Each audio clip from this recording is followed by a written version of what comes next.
everybody. It's Michael here from the Trading Institutional Order Flow thread on Forex Factory with the next video installment. Again, we're going to take a look at some day trading opportunities for short-term income, and we're going to run through some charts. All right, let's get started. So we might as well start where we are now. So the US dollar, Canadian dollar, looking for day trading opportunities. So right now, this is where we are sitting. So at the very least, we know we shouldn't be looking for buying opportunities in the short term in this market. And down here is where we have the demand. Um, so we are sitting up in here. We really should be looking more for selling opportunities. So if we go down to say a 15-minute chart, for example, and start looking for those opportunities, we'll wait to see. I don't see anything setting up particularly right now. It's still got some way to go. You can see that we're sitting in this demand zone right now. If we break that, maybe we might start getting some shorting opportunities coming up. So that's the US dollar Canadian. Going to the next one, let's take the US dollar Japanese yen. We've had some big moves obviously overnight in the markets because of the French elections. So we've got that, and you've got a little bit below there. So this is what I see for the US dollar Japanese yen. We're looking at these two areas for short-term trades. Take a quick gander at oil. Let's take a look.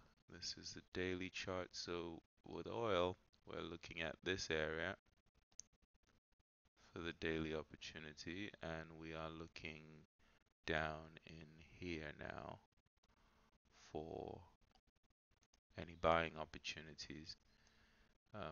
So again, we're kind of in the middle of a move in oil. So again, we'll probably be looking more for selling opportunities. If we go down to say we go down to a 10-minute chart, see if we see anything in there. On a 10-minute chart, you have some supply up in here. I prefer that one as well. Those are the two areas that I would be looking at shorting. Ultimately, it's that one that I want to short at really, and the little one above.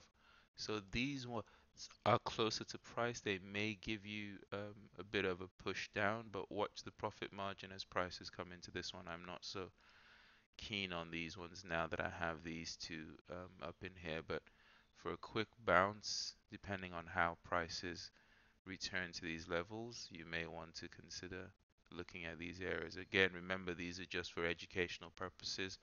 I'm not saying buy here or sell there. These are what I would say to myself that I would be considering. So please understand that. Let's take a look at the New Zealand. These are from old lessons now. So those areas work nicely. So now what do we have? Nothing. Next one. Okay, so with the pound yen, we had a push up. It's a bit aggressive. Definitely would look for a confirmation trade in here, not a set and forget trade. And ultimately, the fresh supply that I see is up there. Nothing here. Well, let's see. There's a little bit of a push away here. A little bit. It's a bit aggressive. That area is better, but you may want to also look at this one again with confirmation on that one. Let's take a look at some of the euro pairs. Let's take a look at the euro. Excuse me, my voice is croaky. So the euro, similar situation. We've popped just above this supply in the euro. So some of you might already still be in a short on the euro in the short term if you manage to get it higher up. But in terms of fresh supply, the euro is going to be shockingly surprising to you all. I don't see any fresh supply until here. And then for the demand, you have the two levels up here, uh, those two.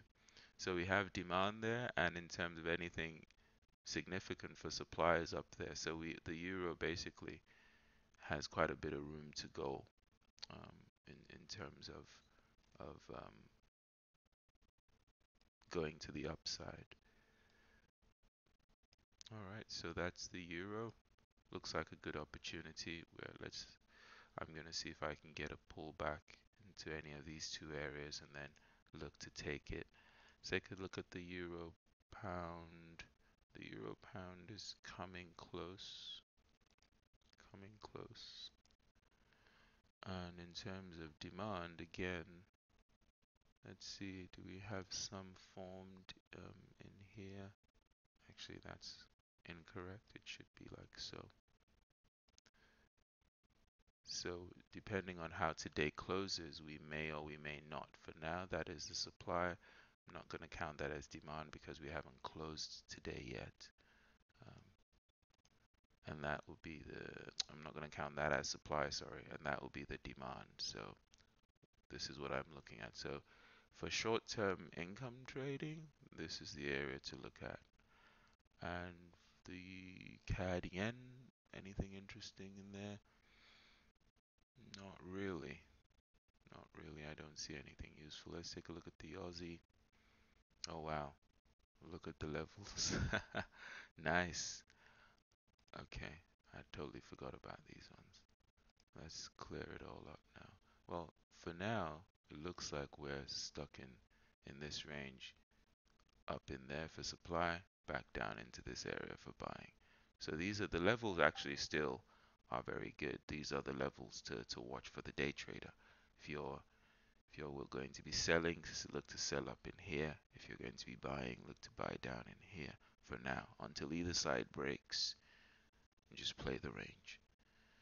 Okay, anything else? Let's take a look at the Aussie New Zealand. The Aussie New Zealand is interesting. It is sitting right inside supply. And where do I have fresh demand? All the way down here. So I will be looking for shorting opportunities today in the Aussie New Zealand. That's just what I would be doing. Okay, just not to keep the video too long, let's do one last one. Gold. And she has nothing to offer us. Okay. All right, guys. Just a quick reminder, the webinar is this Saturday. It's 8:30 p.m. UK time. To all of you who sent me your email addresses, you will get a link on the day a few hours before the start time to log on. Thank you all to all of you. We are almost oversubscribed. I hope all of you are able to attend, and we will see you there. Thank you for posting on the thread and for continuing to share your ideas and grow together. Okay, guys, I will see you all again shortly. Trade well, trade safe. Take care, everybody.